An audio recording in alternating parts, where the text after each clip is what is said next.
आपका यूनिक प्रज्ञान यूट्यूब परिवार में मैं प्रज्ञान सर हार्दिक स्वागत करता हूं, वंदन करता हूं, अभिनंदन करता हूं।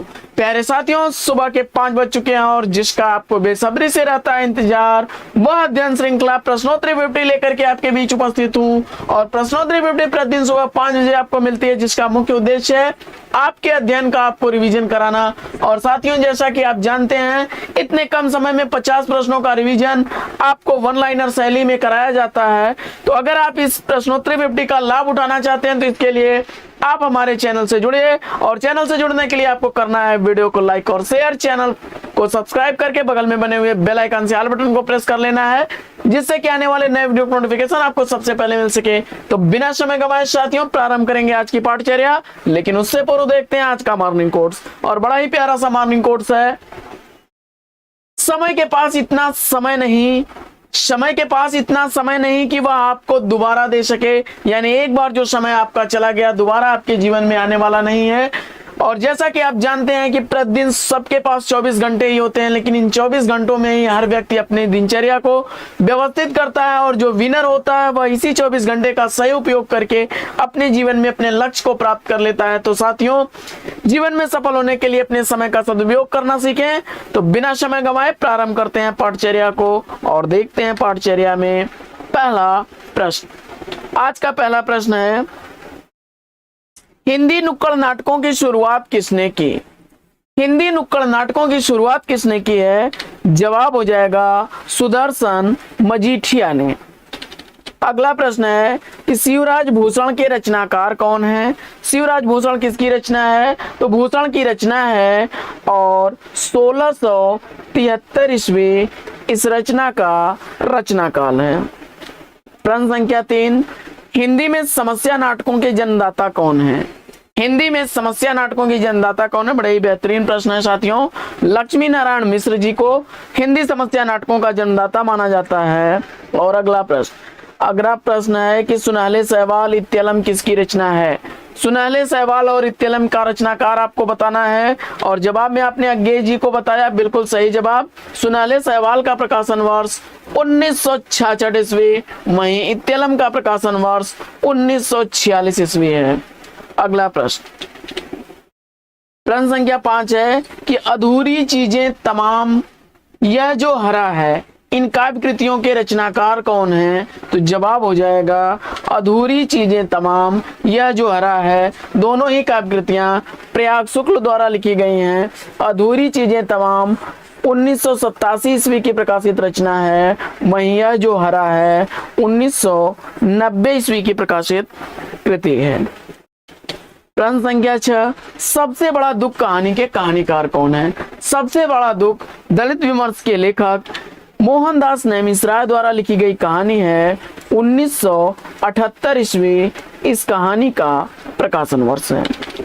प्रश्न संख्या 7, चौथे सप्तक का प्रकाशन वर्ष आपको बताना है। चौथा सप्तक कब प्रकाशित हुआ था, इसका आप जवाब बताइए। तो चौथा सप्तक 1979 ईस्वी में प्रकाशित हुआ था। और साथियों, पहले सप्तक का प्रकाशन, पहला सप्तक जो था वह 1943 ईस्वी में, वहीं दूसरा सप्तक 1951 ईस्वी में, जबकि तीसरा सप्तक 1959 ईस्वी में प्रकाशित हुआ था। तार सप्तक से अक्सर प्रश्न आते हैं, इसलिए इसको बहुत ध्यान से आप लोग याद रखिएगा। आगे, सचेतन कहानी के प्रवर्तक कौन है? सचेतन कहानी का प्रवर्तक आपको बताना है। सचेतन कहानी के प्रवर्तक महीप सिंह हैं और इस कहानी का प्रवर्तन प्रारंभ होता है 1964 ईस्वी से। प्रश्न संख्या 9 है कि पिघलते पत्थर मुक्तक के लेखक कौन है? पिघलते पत्थर मुक्तक काव्य के लेखक रांगे राघव हैं। पिघलते पत्थर मुक्तक के लेखक रांगे राघव हैं। 1946 ईस्वी इसका प्रकाशन वर्ष है। अगला प्रश्न है कि रघुकुल रीति नाटक के नाटककार कौन है? रघुकुल रीति नाटक किसके द्वारा लिखा गया है? जगदीश चंद्र माथुर द्वारा लिखा गया यह नाटक 1985 ईस्वी का प्रकाशित नाटक है। अगला प्रश्न संख्या 11 है कि नवगीत रागात्मक चेतना का पर्याय है। नवगीत रागात्मक चेतना का पर्याय है, यह कथन किसका है? जल्दी से जवाब बताइए आप। नवगीत रागात्मक चेतना का पर्याय है, इसका आपको जवाब बताना है और इसका जवाब आपने चयनित किया रविंद्र भ्रमर जी को, तो बिल्कुल सही जवाब के साथ हैं साथियों, रविंद्र भ्रमर ने यह कहा है। अगला प्रश्न, रामचंद्रिका को छंदों का अजायब घर किसने कहा है? फटाफट उत्तर बताइए। रामचंद्रिका को छंदों का अजायब घर कहने वाले कौन हैं? तो जवाब हो जाएगा राम स्वरूप चतुर्वेदी जी। अगला प्रश्न, प्रश्न संख्या 13, भावावेग, कल्पना और पद लालित्य को कविता कहा जा सकता है। भावावेग, कल्पना और पद लालित्य को कविता कहा जा सकता है, यह कथन किसका है? जवाब हो जाएगा हजारी प्रसाद द्विवेदी जी का। प्रश्न संख्या 14, परछाइयों के पीछे उपन्यास की लेखिका कौन है? तो परछाइयों के पीछे उपन्यास शशि प्रभा शास्त्री द्वारा लिखा गया है, 1979 ईस्वी इसका प्रकाशन वर्ष है। अगला प्रश्न, प्रश्न संख्या 15 है कि सवाल और स्वप्न, सवाल और स्वप्न नाटक के नाटककार कौन है? फटाफट उत्तर बताइए। सवाल और स्वप्न नाटक कृष्ण बलदेव वैद्य द्वारा लिखा गया स्त्री की अस्मिता और त्रासदी को चित्रित करने वाला है नाटक, जिसका प्रकाशन वर्ष 2001 ईस्वी है। अगला प्रश्न, प्रश्न संख्या 16, सेनापति उदल नाटक के नाटककार कौन है? फटाफट उत्तर बता दीजिए। सेनापति उदल नाटक के नाटककार वृंदावन लाल वर्मा जी हैं, 1990 ईस्वी इसका प्रकाशन वर्ष है। अगला प्रश्न है कि काला शुक्रवार और युद्ध विराम, काला शुक्रवार और युद्ध विराम कहानी के कहानीकार कौन है? फटाफट उत्तर बताइए। काला शुक्रवार और युद्ध विराम कहानी के कहानीकार कौन है?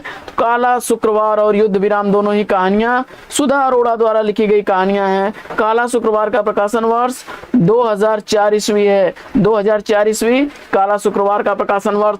वहीं युद्ध विराम का प्रकाशन वर्ष 1977 ईस्वी है। अगला प्रश्न, प्रश्न संख्या 18, केसर कस्तूरी कहानी के लेखक कौन है? केसर कस्तूरी के रचनाकार आपको बताना है। केसर कस्तूरी कहानी शिवमूर्ति द्वारा लिखी गई कहानी है, 1991 ईस्वी इस कहानी का प्रकाशन वर्ष है।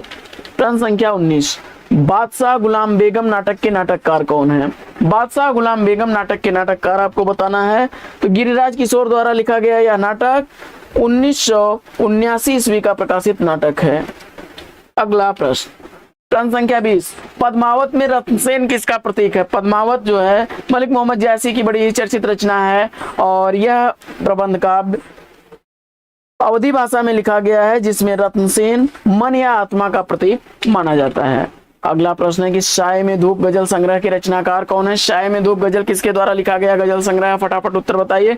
तो गजलों के राजकुमार दुष्यंत कुमार द्वारा लिखा गया यह गजल संग्रह 1975 ईस्वी का प्रकाशित गजल संग्रह है।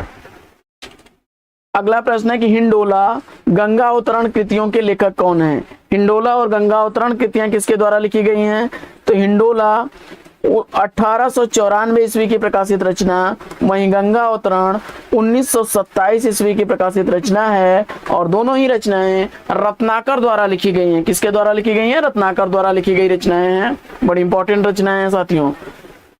तीन निगाहों की एक तस्वीर, तीन निगाहों की एक तस्वीर कहानी के कहानीकार कौन है? फटाफट उत्तर बताइए। तीन निगाहों की एक तस्वीर कहानी के कहानीकार मन्नो भंडारी जी हैं और 1968 ईस्वी इस कहानी का प्रकाशन वर्ष है। अगला प्रश्न है कि अग्नि स्नान काव्य कृति के रचनाकार कौन है? अग्नि स्नान किसके द्वारा लिखा गया काव्य रचना है? फटाफट उत्तर बताइए। अग्नि स्नान के लेखक राजकमल चौधरी जी को बताया, बिल्कुल सही जवाब। 1978 ईस्वी इस कहानी का प्रकाशन वर्ष है, क्षमा करें काव्य कृति का प्रकाशन वर्ष है।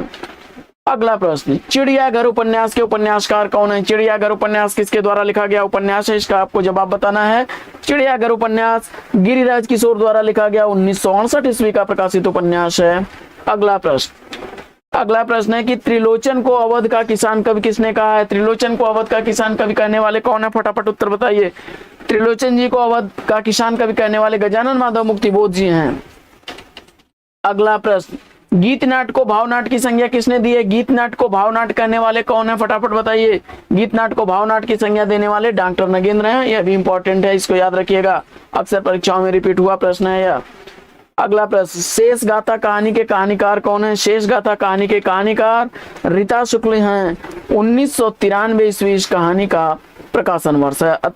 समकालीन कहानीकार हैं यह। अगला प्रश्न है कि आंगन में एक वृक्ष उपन्यास के उपन्यासकार कौन है? आंगन में एक वृक्ष उपन्यास किसके द्वारा लिखा गया है?